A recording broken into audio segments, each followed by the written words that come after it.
Salut, j'espère que vous allez bien. Alors désolée, je filme cette intro n'importe comment parce qu'en fait, j'ai oublié de la faire sur le reste de la vidéo et j'ai laissé une partie de mon matériel à mon bureau, donc du coup, je peux plus mettre mon caméscope sur mon trépied. Bon, bref, je vous passe les détails. Juste petite intro pour vous expliquer le principe de cette vidéo. Je me rends compte que j'ai l'air hyper fatiguée à la caméra, mais bon. Donc en fait, ça fait quelques mois que je réfléchissais à l'idée de faire des vidéos de lecture de Infandum, le roman Infandum, parce qu'en fait, j'étais pas forcément très à l'aise avec l'idée de le mettre en entier à l'écrit sur Wattpad, donc j'ai quand même laissé le début, je mettrai le lien dans la barre d'infos. Mais en fait, je me suis dit que c'était peut-être plus sympa aussi de le lire, en fait, de faire des vidéos où je le lisais, que ce serait un petit peu plus vivant que de juste poser le texte comme ça. Donc voilà, j'ai fait un premier essai où j'ai lu les 2 premiers chapitres. Désolée, je regarde sans doute pas la caméra parce que j'ai pas l'habitude de me filmer avec mon téléphone. Donc j'ai lu les 2 premiers chapitres. Voilà, j'ai voulu faire un test comme ça. Il est possible que j'ai parlé un petit peu vite parce que j'ai pas l'habitude de faire cet exercice. Mais en tout cas, je voulais essayer. Donc voilà, je vous mets ici le début du roman. Donc c'est un roman type thriller fantastique un petit peu épouvante. Je mettrai peut-être un petit résumé dans la barre d'infos aussi si vous voulez savoir exactement de quoi ça parle. Et puis sur ce, je vais pas m'éterniser sur cette intro. Je vous laisse avec donc la lecture et puis bah n'hésitez pas à me dire ce que vous en pensez ou si vous avez des remarques sur mon débit de voix ou autre pour que j'essaye de l'améliorer sur les chapitres suivants. Voilà, à plus tard.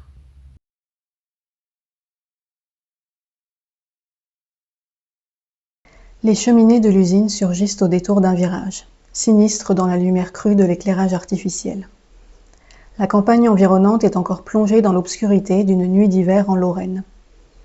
Au volant de sa voiture, Anne franchit les derniers mètres qui la séparent de l'entrée du site industriel, ceinturé par une longue rangée de haies et de clôtures. Les arbres gelés du bois voisin brillent dans la lueur des phares, tandis que la jeune femme rejoint le portail automatique de l'usine. Elle devrait techniquement parler d'élevage, car ce ne sont pas des objets manufacturés que l'on produit ici, mais des œufs. Des millions d'œufs par an, pondus par près de 50 000 poules, répartis dans 2 hangars de 1200 mètres carrés. Rigoureusement identiques avec leurs silhouettes allongées, leurs murs sans fenêtres, leurs revêtements de tôle et leurs hautes cheminées tubulaires. Anne ne pense pas utiliser abusivement le terme d'usine pour qualifier cet endroit qui se targue de figurer parmi les plus grands poulaillers de France. Une profonde lassitude l'envahit lorsqu'elle quitte la chaleur de son véhicule pour se diriger vers le bâtiment d'accueil en traversant la cour glaciale. Son seul réconfort est de songer que cette triste routine s'achèvera dès qu'elle aura réalisé son étude comportementale sur les pondeuses du hangar numéro 2. Le directeur de l'élevage ne l'a embauchée que pour quelques mois afin d'améliorer le bien-être de ses volailles et ainsi augmenter leur durée de vie, ou plutôt leur durée d'utilisation. Il est en effet regrettable que certaines bêtes périssent au sein des hangars, foudroyées de manière aléatoire par un mal aussi virulent qu'énigmatique. Le vétérinaire lui-même n'y comprend rien. Aucun virus, aucune bactérie létale n'a été détectée chez les victimes. Les poules sont bien nourries et disposent d'eau fraîche. Elles ne perdent pas leurs plumes, produisent de très beaux œufs et paraissent bien portantes, jusqu'au jour où elles meurent subitement. L'absence de diagnostic et le désarroi du vétérinaire amènent aujourd'hui le directeur à envisager l'hypothèse que ces poules souffrent d'un trouble psychique collectif, qui par quelques mécanismes improbables entraîne la mort de certains spécimens. Pire, des cas de cannibalisme auraient été observés par les employés. L'élevage est encore jeune et sa création a nécessité des investissements considérables qui ne pourront pas être amortis si les pondeuses doivent être remplacées trop souvent. Il est donc impératif que celles-ci cessent de trépasser à tout bout de champ. C'est à Anne, jeune éthologue formée à Paris, que revient la délicate mission de les guérir d'un fléau que personne ne sait expliquer. La jeune femme s'y emploie avec méthode mais sans guère de conviction. Quand bien même la cause des décès serait d'origine psychologique et qu'une amélioration du bien-être suffirait à résoudre le problème, on ne pourra jamais rendre heureux des animaux qui passent toute leur vie enfermés dans un bâtiment sans fenêtre. La rémunération est cependant généreuse, ce qui constitue l'unique avantage de travailler pour le compte d'élevages industriels. Tant pis pour les dauphins, les gorilles et les éléphants. Les résultats universitaires d'Anne ne lui ont pas permis d'obtenir un assez bon classement pour accéder à des missions scientifiques prestigieuses. Il lui faudra se contenter de la menue volaille. L'éthologue enfile avec résignation sa combinaison de protection biologique et ses surchaussures en plastique, puis pénètre dans le hangar numéro 2.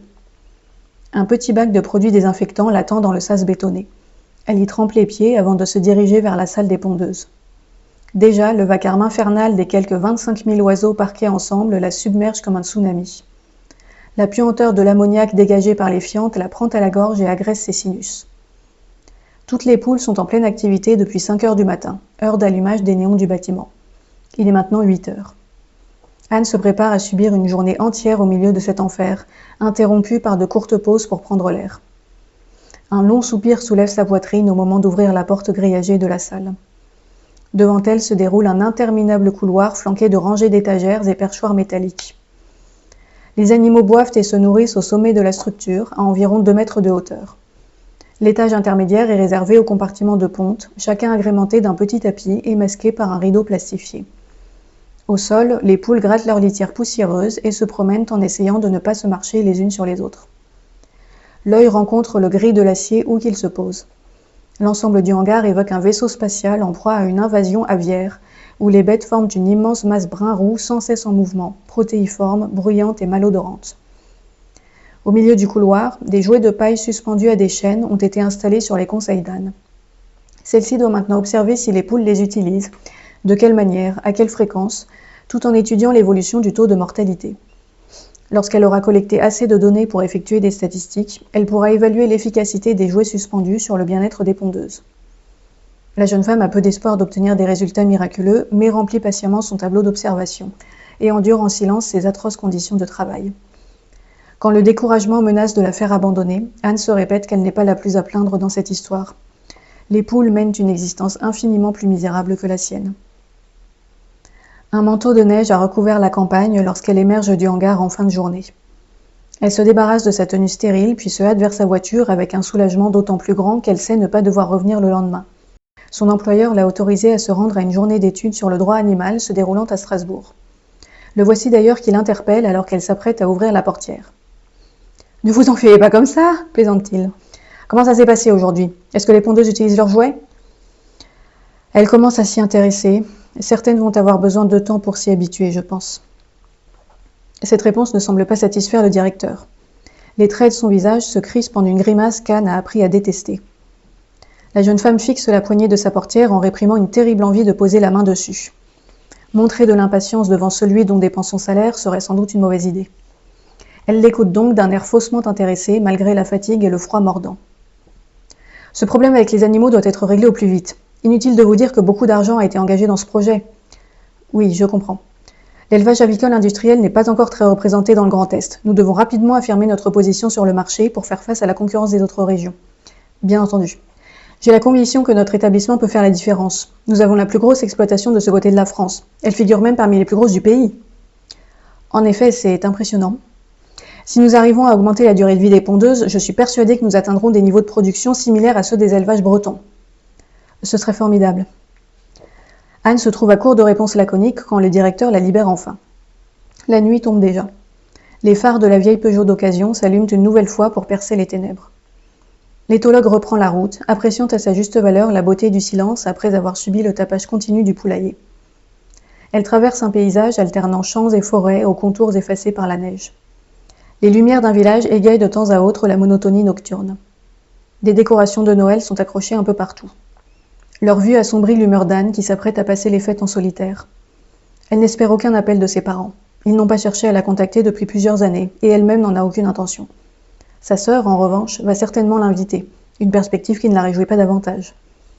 Héloïse a récemment emménagé avec l'élu de son cœur au sein d'une belle maison en région parisienne. Anne n'a guère envie de laisser sa jumelle lui détailler tous les aspects de sa vie épanouie avant de s'enquérir innocemment de la sienne. La comparaison serait trop pénible à supporter. Son véhicule roule sur une vingtaine de kilomètres jusqu'à Jarville-la-Malgrange, petite ville sans charme accolée à la frontière sud-est de Nancy. Une fois garée au pied de sa résidence, Anne monte au 6e étage et avance tout au bout du couloir.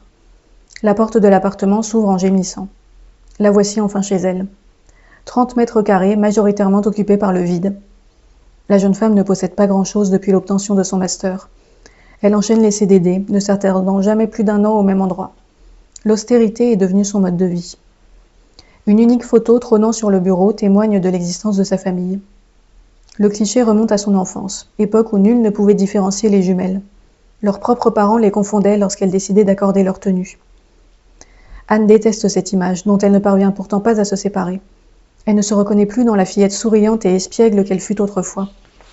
Sa peau ne présentait alors pas la moindre impureté, et elle exhibait fièrement sa crinière de cheveux crépus d'un noir soyeux.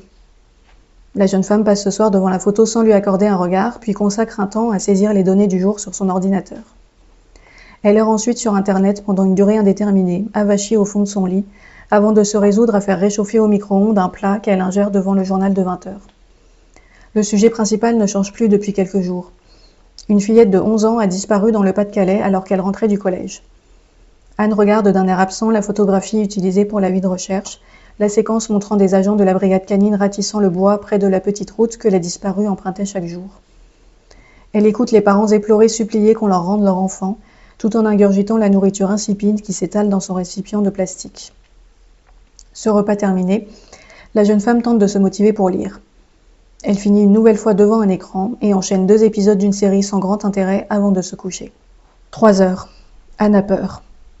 Elle se refuse à allumer la lumière, luttant contre cette tentation puérile, mais ne peut se défaire de l'angoisse qui l'a envahie depuis qu'elle a cru percevoir un mouvement dans la pièce. Ses yeux écarquillés devinent une silhouette longiligne, d'une pâleur fantomatique, rampant sur le sol. La forme s'évanouit dès qu'Anne la regarde directement, mais continue de rôder à la limite de son champ de vision. La jeune femme sent son cœur cogner dans sa poitrine. Il lui semble qu'un carcan de givre l'a enveloppée. Elle ose à peine respirer, recroquevillée sous la couette. Ses pupilles dilatées scrutent les ténèbres en guettant la chose blafarde. Elle sait qu'il est là. Il attend qu'elle s'endorme pour approcher.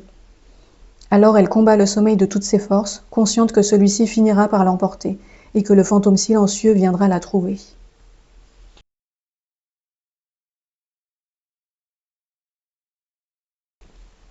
L'usine est là, avec ses cheminées et ses murs aveugles, aussi lugubres dans ce rêve que dans la réalité. Anne se gare près du portail, puis se dirige vers le hangar numéro 2 en suivant la même routine que lorsqu'elle est éveillée. Le directeur surgit alors de nulle part en l'interpellant. Il semble furieux. « Elles sont mortes !»« Quoi ?»« Les pondeuses, elles sont mortes, toutes !»« Qu'est-ce qui s'est passé ?»« C'est la gamine qui vit dans la forêt. Elle a amené un serpent dans le poulailler et il a tué toutes mes pondeuses. Comment va-t-on faire pour rivaliser avec les élevages bretons maintenant ?» Il entraîne Anne vers le hangar. Ni l'un ni l'autre ne porte de combinaison stérile. L'éthologue prend tout de même soin de désinfecter ses chaussures dans le bac à l'entrée du bâtiment avant de rejoindre la salle des pondeuses. Les néons sont allumés, mais le silence règne. Couloirs et structures métalliques sont jonchés de cadavres. Certaines poules sont décapitées. Anne aperçoit des ailes et des pattes arrachées. Ce spectacle l'interroge. Elle n'imagine pas un serpent capable d'infliger pareille mutilation. Plus surprenante encore est la présence d'oiseaux bien vivants arpentant cette scène de carnage. Je vois des poules qui marchent encore. Le venin du serpent est dans leurs veines, c'est comme si elles étaient déjà mortes. Regardez, le cannibalisme continue, s'écrie le directeur en désignant une poule picorant le cadavre d'une autre. Anne lève les yeux vers le sommet des étagères et découvre le fameux reptile. Ses yeux noirs luisent comme de l'onyx. Son corps de 5 mètres de long est d'un blanc ivoirin. Il s'enroule autour des barres métalliques en formant des nœuds compliqués, puis souffle de colère en déployant une large collerette. Indifférent à la proximité du cobra, le directeur continue de crier son indignation. « On va nous accuser de maltraitance animale !» Anne quitte le hangar, emplie de confusion. Elle retourne à sa voiture en pestant contre cet incident qui l'oblige à revoir entièrement son étude comportementale. Il lui faut inclure le facteur du serpent dans ses observations. Tout son tableau est à refaire. L'éthologue remarque alors la fillette qui se tient à l'orée du bois, de l'autre côté de la route. Un peu enrobée, avec de longs cheveux bruns qui lui descendent jusqu'à la taille.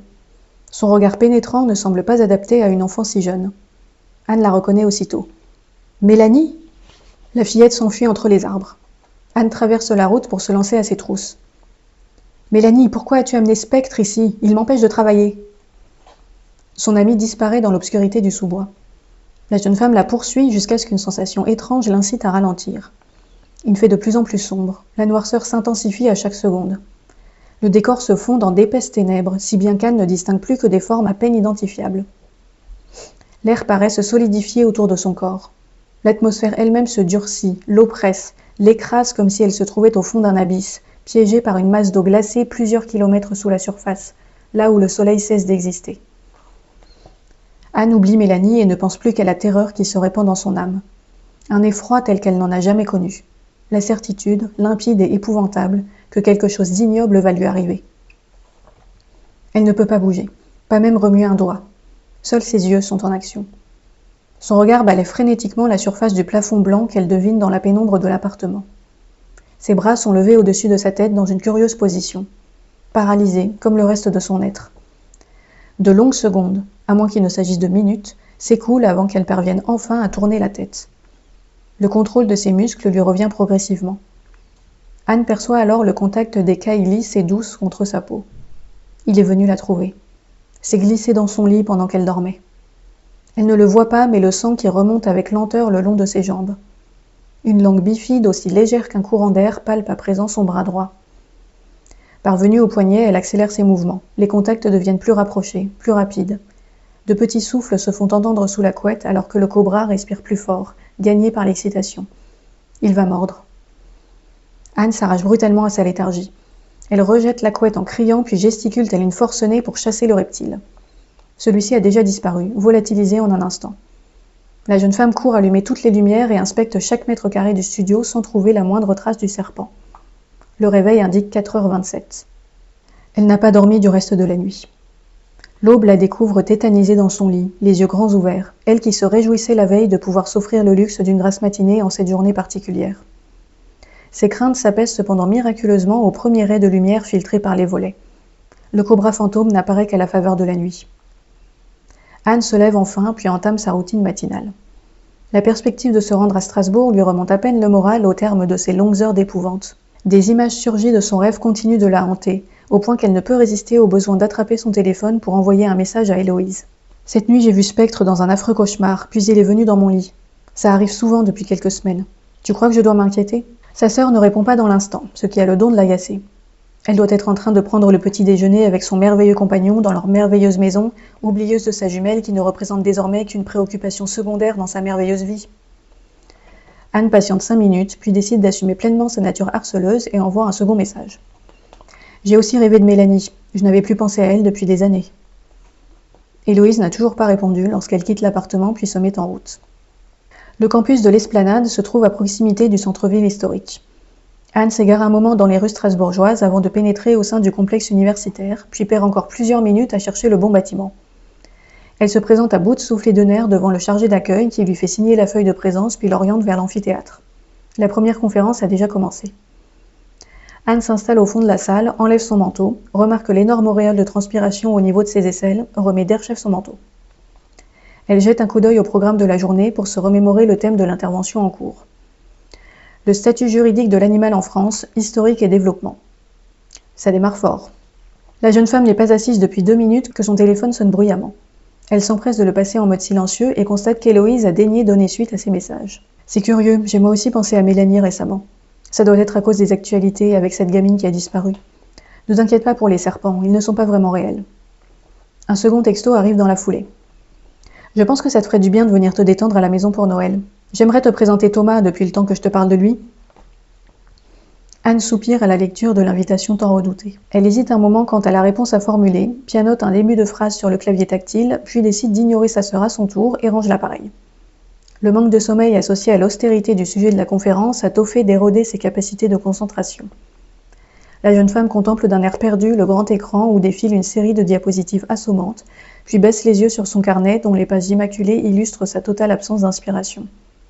Elle n'y ira copier que le titre de l'intervention avant de le souligner de plusieurs traits inutiles. Ses paupières s'alourdissent dangereusement lorsqu'une chevelure d'un blond très clair retient son attention parmi les rangées de sièges. Une impression qu'Anne n'avait pas éprouvée depuis une éternité parcourt soudain son être. Pas exactement un frisson, mais quelque chose d'approchant, à la frontière entre une sensation physique et une hallucination. La jeune femme aux cheveux clairs se retourne alors vers elle comme si elle avait perçu son regard insistant. Anne ne l'avait pas revu depuis 20 ans, mais elle l'identifie pourtant avec certitude. L'esquisse de frisson qui la traverse ne s'est jamais manifestée qu'en présence de 2 personnes particulières, Mélanie et Cassandre. Cette dernière semble également avoir reconnu Anne. Ses yeux noisettes s'écarquillent de surprise, puis un immense sourire s'épanouit sur sa figure.